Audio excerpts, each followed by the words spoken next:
बहुत समय पहले की बात है। उदयपुर नामक गांव में एक ससुराल में दो देवरानी जेठानी आरती और सुमन रहा करती थी। जेठानी आरती बहुत ही ज्यादा सुंदर थी। उसका रंग दूध की तरह सफेद, आंखें नीली नीली थी। वह बहुत ही ज्यादा सुंदर थी।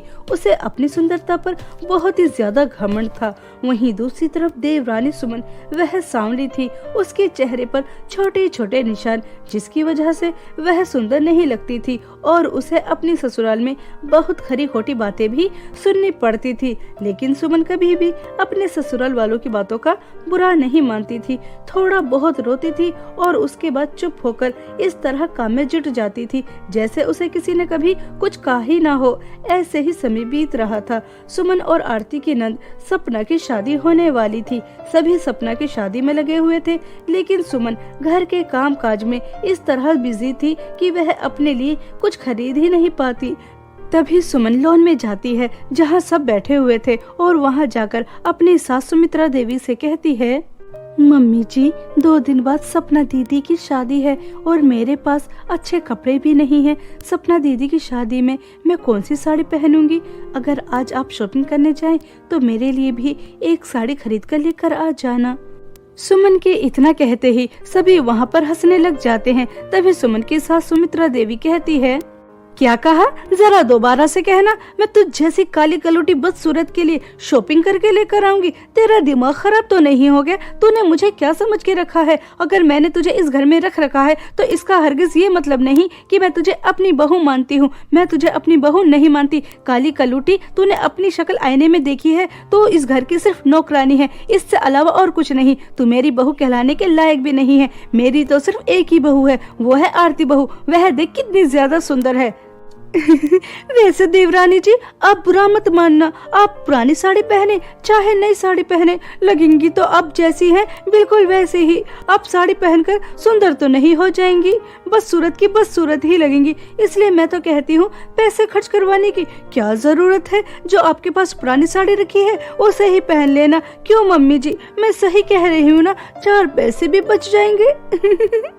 अरे वाह आरती बहू, तुम तो सुंदर होने के साथ साथ बुद्धि भी रखती हो। सुन काली कलूटी, आरती बहू बिल्कुल सही कह रही है। अगर तुझे सपना की शादी में शामिल होना है तो कोई पुरानी साड़ी पहन लेना। मैं तुझे नई साड़ी नहीं लेकर आऊंगी, समझ आ रही है? अब जा हमारे लिए गर्मा गर्म चाय बनाकर लेकर आ और साथ में पकौड़े भी लेकर आना। सुमन हमेशा सबकी बातें चुपचाप सहन कर लेती थी, लेकिन आज उसे यह सारी बातें बहुत ज्यादा चुभती हैं। तभी वह रोते हुए कहती है, मम्मी जी, आपके मानने या न मानने से क्या होता है? हो तो मैं आपकी बहू ही। और मम्मी जी, मैं खुद तो इस घर में नहीं आई थी। आप मुझे अपने बेटे की बहू बनाकर इस घर में लेकर आई थी। लेकिन उस वक्त तो आपको मेरे पिताजी की धन दौलत नजर आ रही थी जो उन्होंने आपको दी थी। उस वक्त तो आपको मेरा रंग, मेरी सूरत दिखाई नहीं दी। मैं इस घर में नौकरानी की तरह रात दिन काम करती हूँ ताकि आप मुझे अपनी बहू के रूप में स्वीकार कर ले। लेकिन आप मुझे अपनी बहू के रूप में कभी स्वीकार नहीं करेंगी, चाहे मैं आपके लिए जान भी क्यों ना दे दूं। ऐसा कहकर सुमन रोते हुए वहाँ से चली जाती है। तभी आरती कहती है, मम्मी, मैं तो आपसे पहले ही कह देती हूँ कि आप सपना की शादी में इस बदसूरत को शामिल मत होने देना। अभी हमारे रिश्तेदारों को कहाँ पता है कि यह इस घर की बहू है। अगर सपना के ससुराल वालों ने इस बदसूरत को देख लिया तो पता नहीं वह क्या समझेंगे। आपकी और सपना की कितनी बेइज्जती होगी। उन्हें लगेगा आपने दहेज के लालच में आकर अपने बेटे की जिंदगी खराब कर दी। अरे हाँ भाभी, आप तो बिल्कुल ठीक कह रही हैं। अगर वह काली शक्ल लेकर मेरी शादी में आएंगी तो मेरी कितनी इंसल्ट होगी। मेरे दोस्त मेरा कितना मजाक उड़ाएंगे कि एक भाभी चांद की तरह सुंदर और दूसरी कोयले से भी काली। आप कुछ भी करें, लेकिन उन्हें मेरी शादी में शामिल मत होने देना। इस तरह से आपस में सब बातें कर रहे थे। सुमन सबके लिए नाश्ता बनाकर लेकर आ जाती है। अगले दिन सपना की कुछ दोस्त आती हैं। सुमन ही घर का सारा काम करती थी, इसलिए वह सपना के दोस्तों के लिए भी नाश्ता लेकर आती है। सुमन को देखते ही सपना की दोस्त कहती हैं, अरे यार सपना, यह इतनी बदसूरत दिखने वाली औरत कौन है? मैं तो इसके हाथ का नाश्ता बिल्कुल नहीं करूंगी। मुझे काले लोग बिल्कुल भी पसंद नहीं है। वैसे ये है कौन? क्या तेरे घर की नौकरानी है? माधुरी, वो मैं तुमसे कहना चाहती हूँ। माधुरी, एक्चुअली मैं तुम्हें बताना चाहती हूँ। सपना यार, तू इतनी परेशान क्यों हो रही है? मुझे पता चल गया, ये तेरे घर की नौकरानी नहीं बल्कि तेरी छोटी भाभी है। देख, तेरे छोटे भाई के साथ उनकी फोटो लगी है। वैसे सपना, तेरे भाई की तो किस्मत फूट गई, उन्हें इतनी बदसूरत बीवी जो मिली है। तू हमें बताना नहीं चाहती थी ना? चलो दोस्तों, अब यहाँ से चलते हैं, कल तेरी शादी में मिलेंगे, ठीक है सपना? ऐसा कहकर सपना की दोस्त हंसते वहां से चली जाती हैं। सपना को अपनी बहुत ज्यादा इंसल्ट महसूस होती है। तभी सपना जोर जोर से आवाज लगाकर अपनी माँ को बुलाती है। सावित्री देवी सपना की आवाज सुनकर तुरंत बाहर आती है। तभी सपना अपनी माँ को सब बताती है कि सुमन की वजह से उसके दोस्तों में उसकी कितनी इंसल्ट हुई। सुमित्रा देवी को सपना की बातें सुनकर बहुत गुस्सा आता है और वह बेचारी सुमन की बहुत ही ज्यादा पिटाई करती है और पिटाई करने के बाद उससे कहती है, तेरी वजह से मेरी बेटी की आंखों में आंसू आए, ये मुझसे नहीं देखा जाएगा। तुझसे किसने कहा था बाहर नाश्ता लेकर आने के लिए? तुझे एक बार की बात समझ में नहीं आती कि हमने कितनी बार तुझे समझाया, अगर घर में कोई नया मेहमान आए तो तू बाहर नहीं आएगी, तू नाश्ता बनाकर किचन में रख देगी, कोई और नाश्ता लगा देगा। लेकिन तुझे एक बार की बात समझ में नहीं आती, तू हमारी बेइज्जती कराने पर तुली है। अब सपना के दोस्तों को पता चल गया ना कि बदसूरत दिखने वाली कोई और नहीं बल्कि इस घर की बहू है। देख, बेटे को आ जाने दे, मैं तुझे क्या सबक सिखाती हूँ। सॉरी सपना दीदी, मुझे नहीं पता था कि आपने अपने दोस्तों को बता नहीं रखा कि मैं आपकी भाभी हूँ। आज के बाद मैं आपके दोस्तों के सामने कभी नहीं आऊंगी, मुझे माफ कर दीजिए। सॉरी सॉरी माय फुट, अब तुम इस घर में नहीं रहोगी। मम्मी, आप इन्हें अभी के अभी इस घर से निकाल दीजिए। नहीं नहीं सपना, यह तुम क्या कह रही हो? यह मेरा ससुराल है, मैं इसे छोड़कर कहाँ जाऊंगी? और वैसे भी तुम्हें पता है, पिछले साल ही मेरे माता पिता की मृत्यु हो गई, मैं कहाँ जाऊंगी? मम्मी जी, मैं माफी मांग तो रही हूँ, मैं सपना की शादी में भी शामिल नहीं होंगी, लेकिन मुझे इस घर से मत निकालिए। मैं आपके आगे हाथ जोड़ती हूँ, पैर पड़ती हूँ, लेकिन मुझे इस घर से मत निकालिए। मेरा इस घर के सिवा और कोई ठिकाना नहीं है। मन अपनी सास और ननंद के सामने बहुत गिड़गिड़ाती है, लेकिन वह उसकी एक नहीं सुनती। और जब सुमन का पति रमेश आ जाता है तो सुमन को डाइवोर्स देकर घर से धक्के मारकर बाहर निकाल देती है। बेचारी सुमन रोते हुए अपने ससुराल को छोड़कर आ जाती है और सड़क के किनारे पेड़ के नीचे बैठकर बहुत रोती है। माँ, पिताजी, आज मुझे आप लोगों की बहुत याद आ रही है। अगर उस दिन आप मेरी बात मान लेते, मेरी शादी नहीं करते, तो आज मैं इस तरह से दर बदर की ठोकरें नहीं खा रही होती। मैंने आपसे पहले ही कहा था, मुझ जैसी काली कलूटी बदसूरत लड़की को यह समाज वाले कभी स्वीकार नहीं करेंगे, लेकिन मेरी आपने एक नहीं सुनी और मेरी शादी करने के लिए घर तक बेच दिया, सारी जमा पूंजी लगा दी। देखिए नतीजा क्या निकला। अब मैं अकेली रहकर क्या करूं?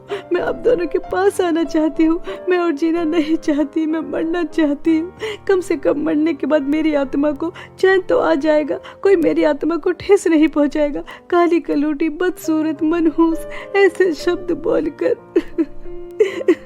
ऐसा कहकर सुमन बहुत रो रही थी। तभी सुमन की नजर चमकती हुई दो साड़ियों पर जाती है, जो एक सोने की तरह चमक रही थी और दूसरी चांदी की तरह चमक रही थी। तभी सुमन उन साड़ियों के पास जाती है तो वहाँ पर एक बहुत सुंदर परी भी थी। तभी वह परी सुमन से कहती है, अगर यह जादुई सोने और चांदी की साड़ियाँ तुम्हें नजर आई हैं, तो जरूर ये साड़ियाँ तुमसे कुछ चाहती हैं। मैं कुछ समझी नहीं, जादुई सोने और चांदी की साड़ियाँ और मुझसे ये क्या चाहती हैं? आप क्या कह रही हैं? मुझे तो कुछ भी समझ में नहीं आ रहा। सपना, तुम्हारे सामने एक जादुई सोने की साड़ी है और दूसरी जादुई चांदी की साड़ी है। अगर तुम जादुई सोने की साड़ी चुनती हो तो तुम बहुत ज्यादा सुंदर हो जाओगी और तुम्हें बहुत सारी धन दौलत भी मिलेगी। लेकिन अगर तुम जादुई चांदी की साड़ी चुनती हो, ना तो तुम सुंदर होगी और ना ही तुम्हें धन दौलत मिलेगी, लेकिन उसके बदले तुम एक गांव की मदद कर सकती हो। तुम्हें ऐसी पावर मिलेगी जिसकी मदद से वहाँ पर जो महामारी फैल रही है और उससे लोग जो मर रहे हैं, तुम उन्हें बचा सकती हो। अब मुझे बताओ कि तुम जादुई सोने और चांदी की साड़ी में से कौन सी साड़ी चुनना चाहती हो? परी जी, मैं लोगों की मदद करना चाहती हूँ, इसलिए मैं जादुई चांदी वाली साड़ी चुनती हूँ। आप मुझे एक वरदान दे रही हैं, इसलिए मैं शक्ति वाला वरदान चुनती हूँ। मुझे सुंदरता, धन दौलत, यह सब कुछ नहीं चाहिए। इंसान की असली सुंदरता उसके चेहरे से नहीं, उसके कर्मों से होती है। इसलिए मैं लोगों की मदद करना चाहती हूँ और पुण्य कमाना चाहती हूँ, और यही मेरी सुंदरता है। सपना का इतना अच्छा विचार सुनकर परी को बहुत अच्छा लगता है और वह उसे जादू चांदी की साड़ी दे देती है, जिसे पहनते ही सुमन बहुत ही ज्यादा सुंदर हो जाती है। खुद को इतना ज्यादा सुंदर देखकर सुमन चौंक जाती है। तभी परी सुमन से कहती है, सुमन, मैं तो बस तुम्हारी परीक्षा ले रही थी कि तुम इतनी परेशान हो, मरने की बातें कर रही हो। देखती हूँ कि तुम ऐसी परिस्थिति में क्या चुनती हो, लेकिन तुम्हारा दिल तो बहुत ही ज्यादा सुंदर है, बिल्कुल शीशे की तरह साफ है। तुमने ऐसी परिस्थिति में भी सुंदरता, धन दौलत, यह सब कुछ नहीं चुना। अब तुम जादू चांदी की साड़ी से जो भी कुछ मांगना चाहती हो मांग सकती हो। तुम्हें हमेशा इससे धन दौलत मिलती रहेगी।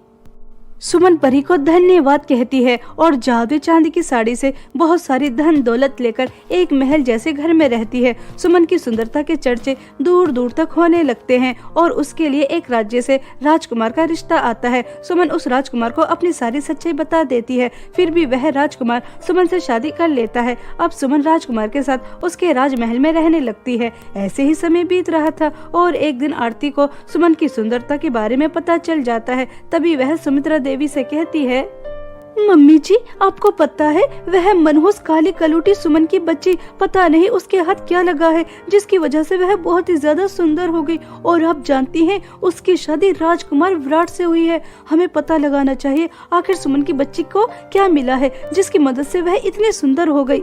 जब वह काली कलूटी इतनी ज्यादा सुंदर हो सकती है, आप और मैं तो कितने ज्यादा सुंदर हैं और भी ज्यादा सुंदर हो जाएंगे। चलो चलते हैं।